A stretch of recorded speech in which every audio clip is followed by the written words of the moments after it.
सुधा को भी लेते जाओ। अरे क्या भाभी, हफ्ते में एक दिन तो छुट्टी मिलती है और आप वो भी खराब करना चाहती हैं। सुधा बाहर जाके क्या करेगी, वो घर में ही ठीक है। वैसे मुझे देर हो रही है भाभी, चलता हूँ मैं। राजेश की इस बेरुखी से सुधा हमेशा उदास रहती थी। फिर एक दिन नीलम इस विषय को लेकर अपने पति से चर्चा करती है। सुनिए जी, राजेश को कब अकल आएगी, वो तो सुधा की बिल्कुल कदर ही नहीं करता। अब आप ही बताइए ऐसे कैसे चलेगा। तुम ठीक कहती हो, राजेश को सही रास्ते पर लाना ही पड़ेगा। चलो मैं तुम्हें एक उपाय बताता हूँ।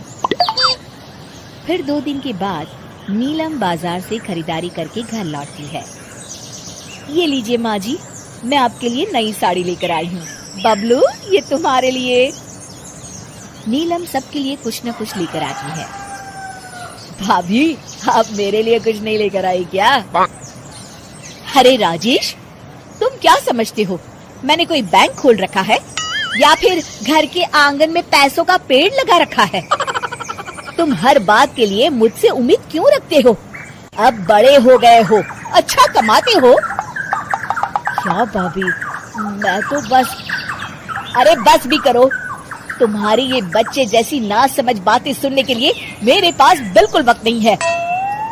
नीलम राजेश को झिड़ककर वहां से चली जाती है। राजेश अचानक अपनी भाभी का ये रूप देख असमंजस में पड़ जाता है। फिर एक दिन नीलम रसोई घर में खाना बना रही होती है कि तभी राजेश वहां आता है।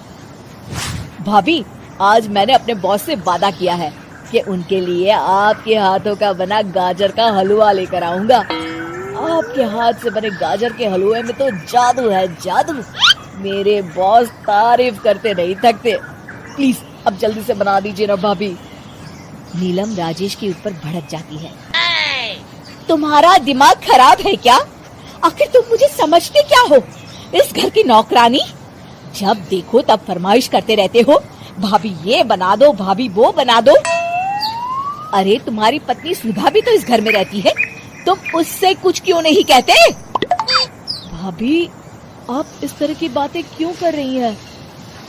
अरे बस भी करो राजेश, मेरा दिमाग और मत खराब करो, जाओ यहाँ से। अपनी भाभी का इस तरह बेरुखी भरा बर्ताव देख राजेश को बड़ा बुरा लगता है और वो उदास होकर अपने कमरे में बैठ जाता है। तभी उसकी पत्नी सुधा वहाँ आती है। क्या हुआ जी, आप इस तरह उदास क्यों बैठे हैं? राजेश अपनी पत्नी को सारी बात बताता है। राजेश की बात सुनकर सुधा मुस्कुराती कहती है, बस इतनी सी बात। चलिए जी, मैं आपके बॉस के लिए गाजर का हलवा बना देती हूँ। अरे छोड़ो, तुमसे नहीं हो पाएगा, रहने दो। आप तो बस देखते जाइए जी, अभी आती हूँ मैं। थोड़ी देर के बाद सुधा हलवा बना के राजेश को देती है। फिर राजेश अपने ऑफिस चला जाता है। शाम को जब राजेश घर आता है तो खुशी के मारे अपनी पत्नी सुधा को गले लगा लेता है। अरे वाह सुधा, तुमने तो कमाल कर दिया। सच में क्या स्वादिष्ट हलवा था। मेरे बॉस बहुत तारीफ कर रहे थे और इस हफ्ते घर आ रहे हैं तुम्हारे हाथों का खाना खाने। और इतना ही नहीं, उन्होंने मेरा प्रमोशन भी कर दिया है। सच? हाँ, मुझे माफ कर दो सुधा, आज तक मैं तुमसे गैरों की तरफ पेश आता रहा। अरे ये कैसी बातें कर रहे हैं जी, मैं तो आपकी पत्नी हूँ। धीरे धीरे